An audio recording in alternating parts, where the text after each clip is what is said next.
வணக்கம். அன்பார்ந்த இணையதள நேயர்களை www.qcrc.in என்ற இணையதளத்திற்காக நியூஸ் தமிழ் செய்தி அறிக்கையில் உங்களை சந்திப்பதில் பெருமகிழ்ச்சி அடைகிறோம். இன்று நவம்பர் 22, 2008க்கான முக்கிய செய்திகளை தற்போது பார்க்கலாம்.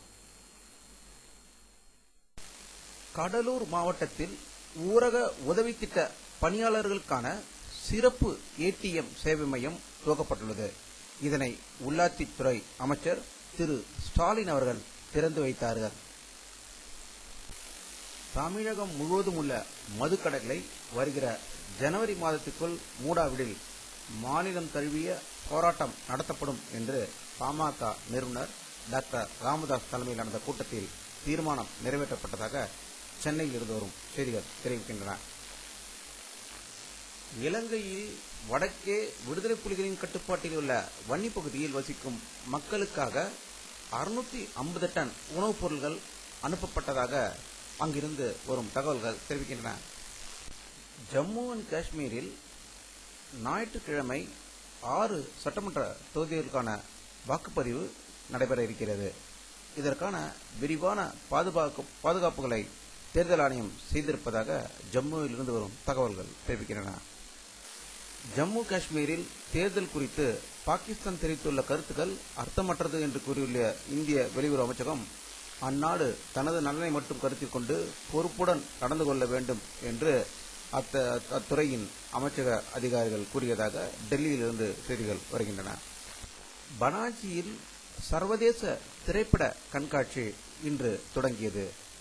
இதில் பேசிய மத்திய அமைச்சர் ஆனந்த் சர்மா இத்துறைக்கு வேண்டிய அனைத்து உதவிகளையும் இந்த அரசு செய்து கொடுக்கும் என்று கூறியிருக்கிறார். சொமாலிய கடற்படையின் கடற்கொள்ளையர்களை துரத்தி அடிப்பதற்கு இந்திய கடற்படைக்கு ஐக்கிய நாடுகள் சபை அனுமதி வழங்கியுள்ளதாக டெல்லியை தலைமையிடமாக கொண்ட கடற்படை வட்டாரங்கள் தெரிவித்துள்ளன. ஆப்கானிஸ்தானில் இன்று நடந்த வெடிகுண்டு விபத்தில் 14 பேர் உயிரிழந்ததாக அங்கிருந்து வரும் தகவல்கள் தெரிவிக்கின்றன. இந்த வெடிகுண்டை ஒரு வண்டியில் உறுத்தி இருந்ததாக அந்த தகவல்கள் தெரிவிக்கின்றன. கேப்டன் பொறுப்பிலிருந்து தான் விலக முடிவு எடுத்ததாக வெளியான தகவலை மகேந்திர சிங் தோனி மறுத்துள்ளார். இத்தகவலை இந்திய கிரிக்கெட் வாரிய செயலர் திரு சீனிவாசனும் திட்டவட்டமாக மறுத்துள்ளார். வானிலை அறிக்கை. இன்று 22 நவம்பர் 2008 அன்று 12 மணிக்கு எடுக்கப்பட்ட சேட்டலைட் புகைப்படத்தை இப்போது பார்க்கிறீர்கள். தமிழகத்தில் லேசான மேகமூட்டம் தெரிகிறது. இருந்தாலும் வங்கக்கடலில் அதிக மேகமூட்டங்கள் தமிழகத்தை நோக்கி வருவதை பார்க்கலாம். இதனுடைய தாக்கம் மழை பெய்யறதுக்கு வாய்ப்பு இருக்கிறது என்பதை தெரிகிறது. இத்துடன் இந்த செய்தி அறிக்கை நிறைவடைகிறது. மீண்டும் நியூஸ் தமிழ் செய்தி அறிக்கையில் உங்களை சந்திக்கும் வரை உங்களிடமிருந்து விடைபெறுவது உங்கள் கே பாலாஜி. நன்றி.